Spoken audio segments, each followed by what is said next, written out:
안녕하세요. 오늘도 사연살롱을 찾아주셔서 감사합니다. 저는 30대 워킹맘이에요. 왜 어른들이 그런 얘기들 하잖아요. 애가 뱃속에 있을 때가 편한 거라고. 애가 태어나면 그날부터 하루하루가 전쟁이라고 말이죠. 솔직히 저는 그 말이 이해가 안 갔어요. 배가 불러서 앉았다 일어날 때마다 낑낑. 맘 편히 돌아눕지도 못하고 조금만 걸어도 허리가 끊어지는 것처럼 아픈데 애가 뱃속에 있을 때가 편하다니? 그게 말이 되냐고요. 생각 같아선 불룩한 배에서 아이만 쏙 빼내면 당장이라도 예전 모습으로 돌아갈 수 있을 것만 같았거든요. 그런데 막상 아이가 태어나고 보니 밤낮 없이 울어대고 안아주랴 씻기랴 젖먹이랴 몸이 10개라도 모자랄 판이더라고요. 그제야 옛말 틀린 거 하나 없다는 걸 몸소 체험하게 됐죠. 하루 종일 아이랑 붙어서 씨름하다 보면 믹스커피 한 잔 마실 여유도 없어요. 밥도 애 잠든 틈에 싱크대 앞에 서서 국에 식은 밥 말아 후다닥 넘겨야 했고요. 눈물나게 처량한 신세였죠. 임신기간 동안 출산일만 손꼽아 기다렸던 건 애 낳으면 좀 편해질까 해서였는데 글쎄 애 낳자마자 바로 다음 단계 고생이 시작될 줄 누가 알았겠어요. 이렇게 쉴 틈 없이 부리는 직장이 있다면 모르긴 해도 노동청에 신고당해서 당장 업장 폐쇄됐을 테지만 우리 엄마들의 무임금 독박육아는 너무도 당연하게 받아들여진다는 게 도무지 이해가 안 가고 화딱지가 났어요. 그뿐인가요? 슬픈 멜로 영화를 봐도 눈물 한 방울 안 흘리던 제가 애 낳고 나서는 울보라는 별명이 생겼을 정도로 육아기간 동안 하루가 멀다 하고 눈물을 흘려야 했죠. 이번 생에 엄마는 처음이라 육아를 어떻게 해야 하는지도 모르고 매 순간 막막하고 정신적 육체적으로도 너무 지쳐서 나중엔 스스로 감정 컨트롤도 안 되더라고요. 게다가 저는 살림에 소질이 영 없거든요. 왜 일머리가 없다고 하죠? 제가 딱 그 짝이었어요. 밖에서 일할 때는 안 그러는데 살림만 하면 완전 먹통이 된다니까요. 버퍼링도 심하고 툭 하면 렉이 걸리는 깡통 PC처럼 말이죠. 그중 요리 실력은 최악 중에 최악이었죠. 아무리 싱싱하고 좋은 재료도 제 손을 거치면 먹을 수 없는 게 되어버리거든요. 결혼하고 처음으로 제가 해준 아침밥을 먹게 된 남편은 앞으로 요리는 자신이 하겠다고 했을 정도예요. 사실 남편의 살림 솜씨는 웬만한 전업주부들 뺨칠 정도예요. 대학 때문에 서울로 올라온 뒤로 오랜 시간 자취생활을 해온 탓에 청소며 빨래는 물론 심지어 어떤 음식이든 한번 먹어보면 비슷하게 흉내낼 정도거든요. 남편과 내 역할이 바뀌면 딱인데 라고 생각한 적이 한두 번이 아닐 정도로 말이죠. 그렇게 초보와 엄마의 눈물겨운 육아 고군분투가 이어지던 어느 날이었어요. 드디어 애 젖을 때는 날이었죠. 그동안 제가 오매불만 기다렸던 바로 그 디데이였죠. 모유 수유를 하느라 못 먹었던 기름진 음식이며 매운 음식들, 무엇보다 시원한 맥주 한 캔이 간절했거든요. 자기야, 이따 퇴근할 때 우리 단골집에 들러서 매운 닭발 좀 사다 주라. 편의점에 들러서 맥주도 한 캔 사다 주면 완전 땡큐고. 그간의 제 고생을 누구보다 잘하는 남편은 흔쾌히 그러마했어요. 그래서 저는 남편이 출근한 그 순간부터 남편의 퇴근을 눈이 빠지게 기다렸죠. 그런데 7시가 넘도록 남편이 오질 않는 거예요. 연락도 없고요. 야근을 하나 싶어 전화를 걸어봤지만 신호만 갈 뿐 받지 않더라고요. 또 시작인가 보다 했어요. 사실 제 남편은 다 좋은데 전화를 잘 안 받는 나쁜 버릇이 있거든요. 눈앞에서 전화벨이 울려도 업무와 관련된 전화가 아니면 안 받아요. 아주 사람 환장하게 하는 버릇이죠. 그걸 알면서도 걱정이 되는 건 어쩔 수 없었어요. 무슨 일 있나? 혹시 오다가 사고라도 당한 거 아니야? 시간이 흐를수록 5만 가지 생각들로 머릿속이 복잡해졌어요. 경찰에 신고라도 해야 하는 게 아닐까 막 그런 생각을 하던 때 초인종이 울렸어요. 덕분에 잠이 들어있던 애도 깼죠. 술에 취해 해롱거리며 들어온 남편은 씻지도 않은 손으로 애를 끌어안고 애 얼굴에 뺨을 비벼댔어요. 자다가 깨내는 놀라서 자지러지게 울어대는데 남편은 뭐가 좋다고 연신 우르르 까꿍을 해댔어요. 그런 남편이 정말 꼴보기 싫더라고요. 그래서 남편한테서 애를 뺏어 들었어요. 그리고 기다렸다는 듯이 그동안 쌓였던 불만을 터뜨렸죠. 잘하는 짓이다. 일찍 들어온다던 사람이 하루 종일 전화도 안 받고 밤늦게 들어와서 뭐 하는 짓이야? 아빠라는 사람이 얘한테 술 냄새나 풍기고 정신이 있는 거야 없는 거야. 어쩜 그렇게 얘한테 신경을 안 쓰냐? 애는 나 혼자 만들었니? 나만 부모야? 자기는 어떻게 늘 자기밖에 몰라? 난 우리 시원이 태어나고 지금까지 단 하루도 쉬어본 적 없어. 하루 종일 애랑 씨름하느라 마음 편히 앉아서 밥 한 끼 먹어본 적 없다고. 근데 자긴 술까지 먹고 들어와선 겨우 재워놓은 애까지 깨워? 애 다시 재우려면 내가 몇 시까지 뜬 눈으로 세워야 하는지 알아? 도와주지는 못할 망정 어떻게 이러냐고. 나도 힘들어 죽겠어. 힘들어 죽겠다고. 사실 이렇게까지 화낼 일은 아니었는데 화를 내다 보니 감정이 격해져서 멈춰지지가 않더라고요. 그래서 내친 김에 버릇 좀 고쳐놓자 했죠. 그런데 글쎄 남편이 뭐라는 줄 아세요? 야, 애는 너만 키우냐? 고작 애 하나 키우면서 왜 그리 유세야? 딴 집 여자들은 애 둘 셋이 키우면서도 밖에서 돈까지 잘만 벌어오더라. 근데 넌 뭐가 그렇게 베베 꼬여서? 허구한 날 불만이야. 그럴 거면 육아고 뭐고 다 때려쳐. 내가 육아휴직하고 애 볼 테니까. 집구석에서 애 끼고 뒹굴거리는 주제에 그럴 거면 차라리 나가서 돈이나 벌어. 그래? 나중에 딴소리하기 없기다. 당신 지금 한 말에 책임져야 할 거야. 저는 A4 용지를 남편한테 내밀었어요. 다음날 술 깨면 모르쇠로 나올까봐 각서라도 받아둘 요량이었죠. 남편은 씩씩대면서 각서를 써내려갔어요. 술에 취한 상태라서 글씨는 지렁이 기어가는 수준이었지만 다행히 내용을 알아볼 정도는 되더군요. 각서의 골자는 남편이 육아휴직을 하고 집에서 가사와 육아를 전담한다는 내용이었어요. 저는 각서를 들고 보란듯이 냉장고 문에 척하니 붙여놓았죠. 다음 날 남편이 잘 볼 수 있게요. 술 취한 남편은 이내 안방으로 들어갔고 저는 아이를 재우러 들쳐업고 거실을 서성이고 있었어요. 그때 문득 못할 것도 없겠다는 생각이 들더라고요. 홧김에 장난처럼 쓴 각서였지만 이참에 복직을 하는 것도 괜찮을 것 같았어요. 나는 독박 육아에서 벗어날 수 있고 가사와 육아를 개똥을 하는 남편한테 한 방 먹일 수도 있으니까요. 왜 TV에도 종종 나오잖아요. 육아휴직하고 살림하는 남편들이요. 유명한 예능 프로에도 아내 대신 육아와 살림하는 남자 탤런트 얘기가 나온 적도 있고 말이에요. 그때 그 배우가 그런 얘기를 했었거든요. 육체노동을 필요로 하는 육아야말로 여성보다는 남성한테 적합한 일이라고. 물론 그 집은 남편보다 아내가 돈을 더 잘 벌었기 때문에 타협을 한 거겠지만요. 그런데 생각해보니 우리 집도 별반 다르지 않더라고요. 사실 남편에 비해 제 벌이가 더 낫거든요. 게다가 회사에서도 언제 복귀할 거냐고 압박을 하기도 했고요. 그래서 남편과 이 문제에 대해 진지하게 얘기해봐야겠다는 생각이 들었어요. 다음날 남편은 예상대로 지난 밤의 일을 전혀 기억하지 못하더라고요. 그러면서도 냉장고 문에 붙은 각서에서 눈을 떼지 못했죠. 집에서 애 키우고 살림이나 할까? 영업 뛰는 거보다 이게 내 적성에 맞는 것 같긴 한데. 솔직히 살림은 당신보다 내가 낫잖아? 남편은 빈말로 내뱉은 거였겠지만 저는 이때다 싶었어요. 그지? 나도 그 생각해.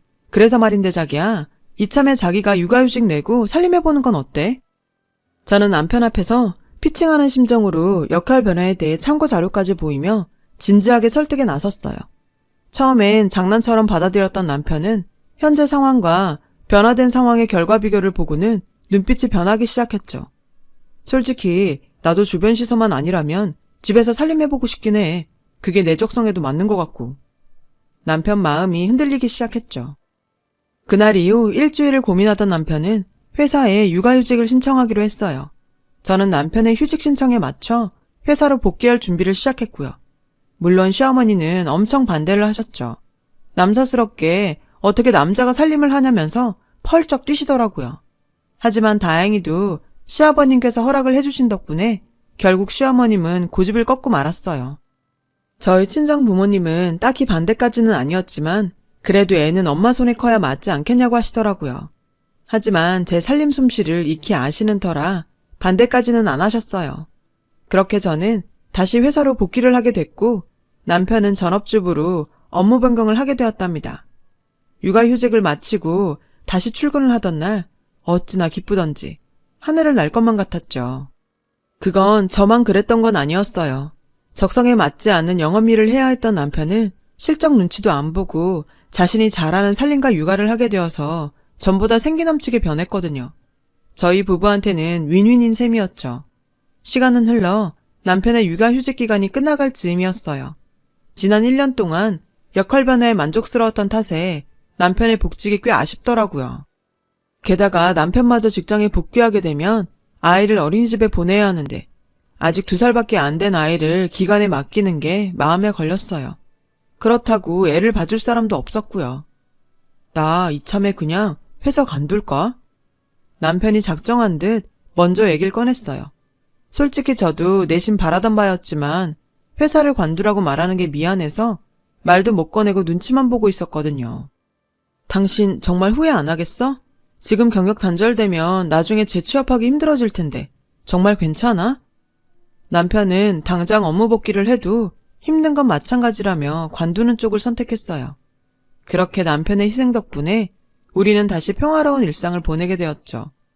본격적으로 전업주부로 살게 된 남편은 살림은 물론 육아에도 재능을 보였어요.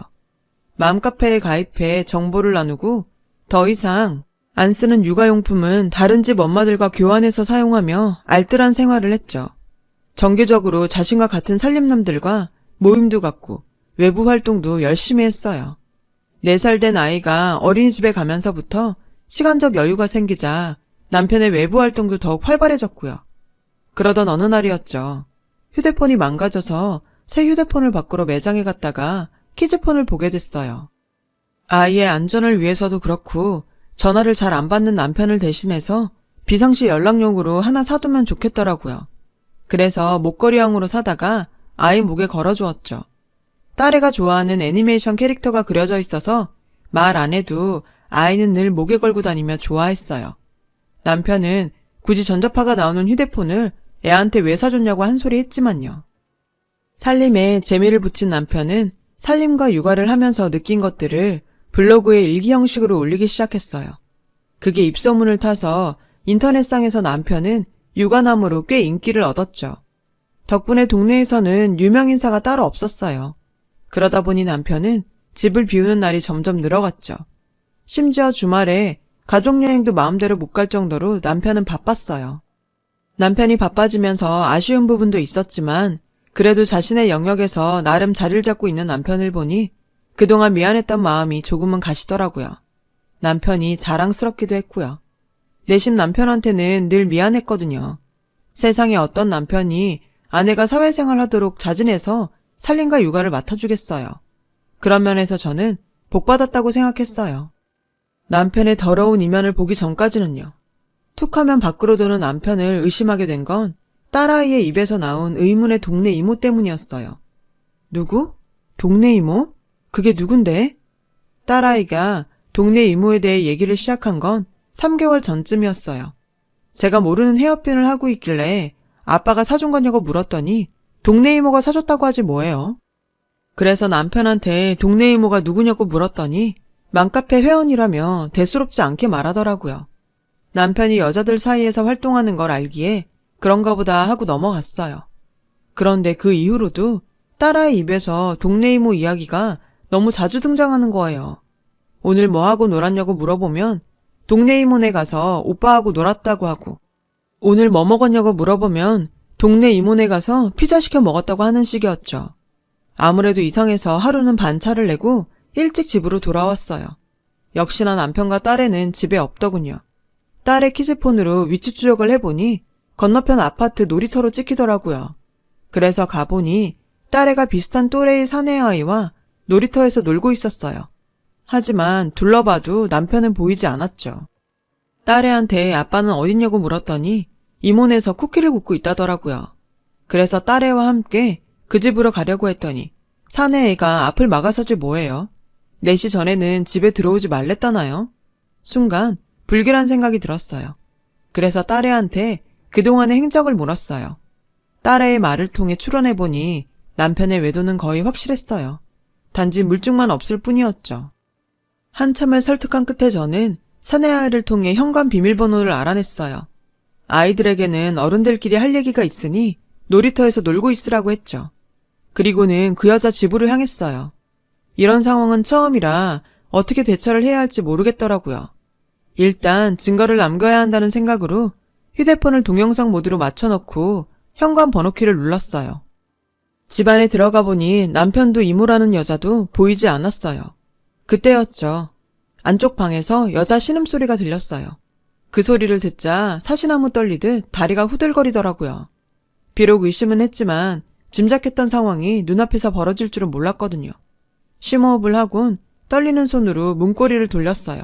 그리곤 본능적으로 휴대폰을 방 안으로 들이밀었죠.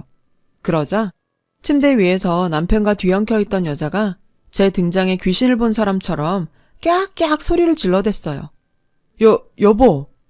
그제야 저를 발견한 남편은 사색이 돼선 여자와 함께 이불 속으로 숨더군요.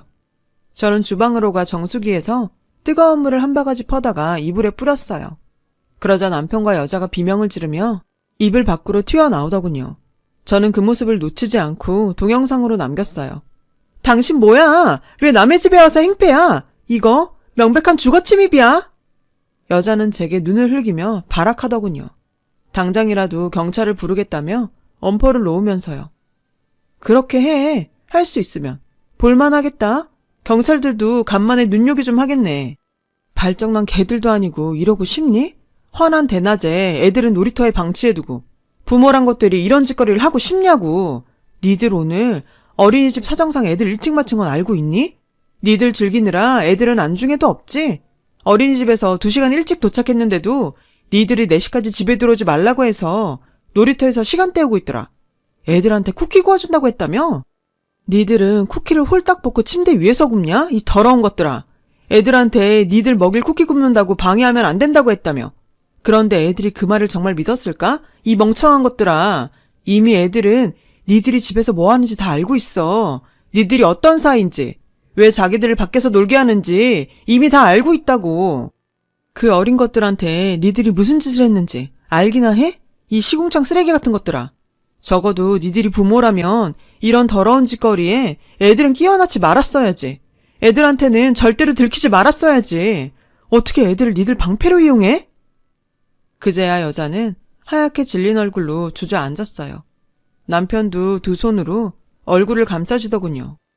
조금 전까지 당당하더니 왜 이러실까? 이제 와서 부모인 척 쇼하는 거야? 침대에서 하던 거 마저 해. 침대에서 쿠키나 실컷 구우라고. 저는 베개를 집어던지며 말했어요.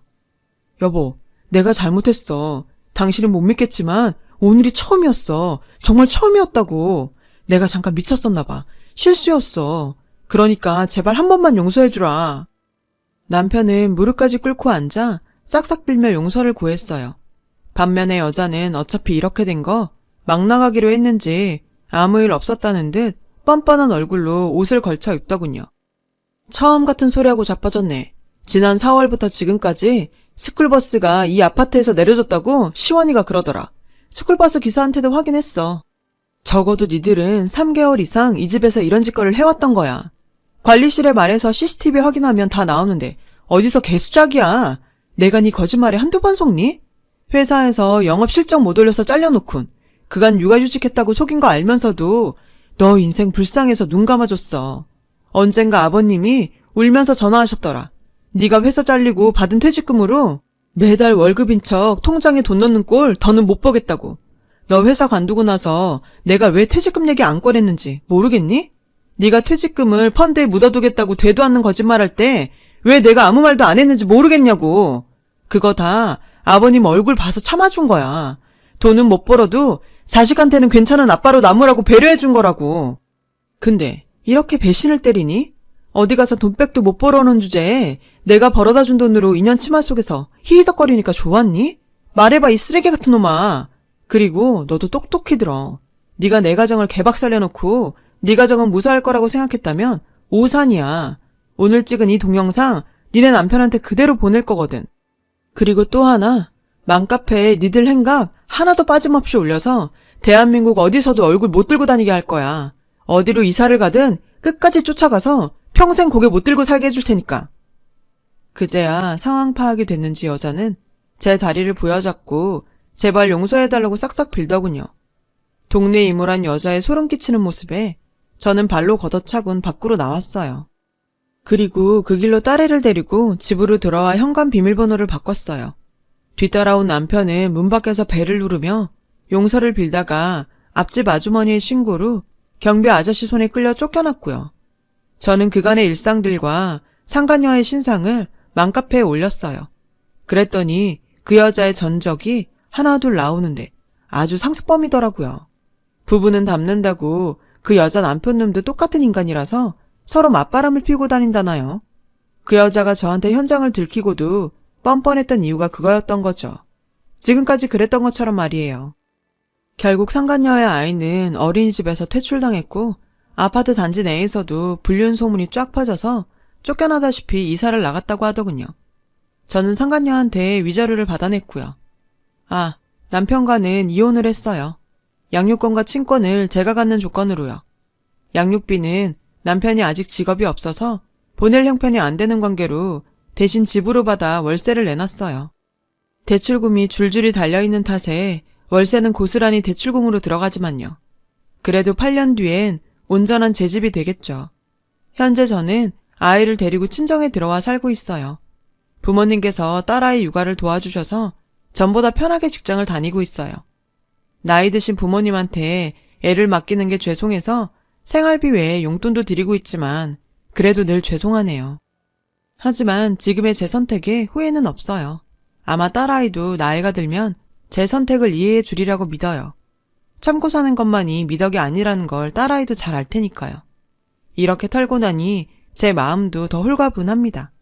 제 사연을 들어주셔서 감사드려요. 건강 조심하시고 좋은 하루 되세요. 여러분, 사연 댓글에 응원과 현명한 조언 부탁드려요. 좋아요와 구독은 저에게 큰 힘이 됩니다. 오늘도 좋은 일 가득하세요.